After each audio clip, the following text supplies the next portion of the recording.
True ba? Andrea, matitingga ang showbiz career dahil sa Katniel breakup.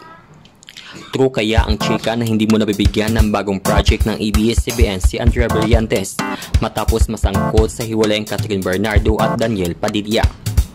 Yan ang mainit na pinag-usapan ngayon ng mga marites all over the universe. Ang chismis, pagkatapos daw na matagumpay na senior high, matitingga muna ang career ni Andrea.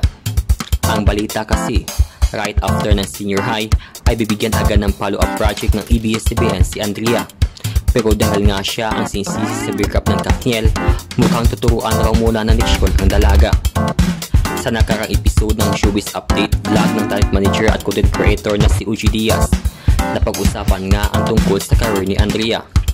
Ayon kay Uji Diaz, dapat daw masundan yung series na senior high. Sana daw masundan, kasi kahit naman daw siya, pwede pa siya maghanap pa o mag-crave ng more sa isang Andrea Brillantes pagdating sa series. Lalo na raw successful ang senior high.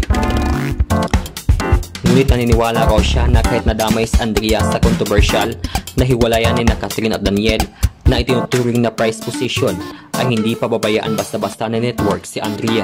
Dahil may nakausap nga daw siya sa management ng ABS-CBN na magkakaroon ng sequel ang senior high dahil may glamour at maganda ang serye, kaya sila ulit ang mga bida. Matinding pambabash at pagdinega ang inabot ni Andrea nang kumalat ang chikang siya ang third party umano sa Katniel breakup. Hanggang ngayon ay wala pa rin diretsahang pagdi-deny o pag-amin na ginagawa ang mga taong involved sa isyong ito. Kayo, anong masasabi niyo sa balitang ito? I-comment na yan sa comment section at huwag kalimutang mag-subscribe.